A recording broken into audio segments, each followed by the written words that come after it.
So looking back to part A, does a left Riemann sum approximation underestimate or overestimate the actual integral? Well, we don't really know where the curve goes. It could do anything, but it does tell us that we are strictly increasing. So we can't go up and then come back down.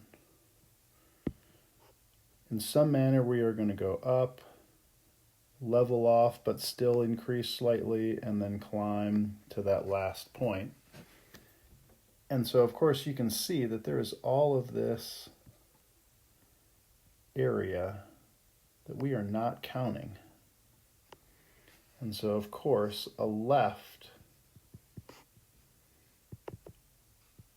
Riemann sum will underestimate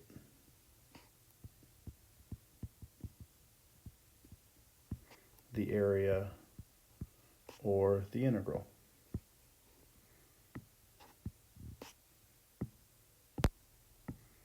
The tricky part, though, is how do we justify our answer? We can't just say because there is leftover area.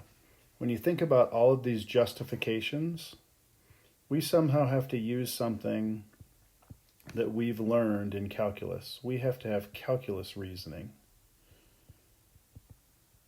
And so the difference between these two curves, it's this thing that they told us, increasing.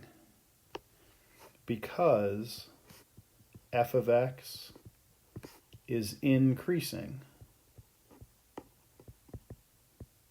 That's why the left Riemann sum is an underestimate.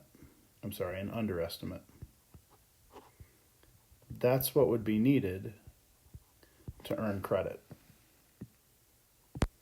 So if we think about tackling the next part, does a right Riemann sum under or overestimate? Well, as we draw this strictly increasing function, now all of a sudden we've got all this extra area that's not really under the curve. And so now we would say that a right Riemann sum overestimates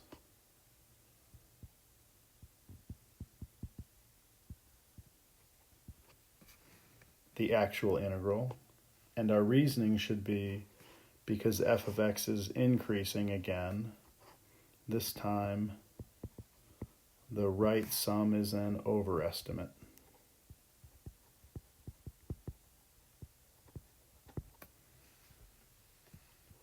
Calculus reasoning, what was different about this? What was special about the wording that allows me to use calculus knowledge?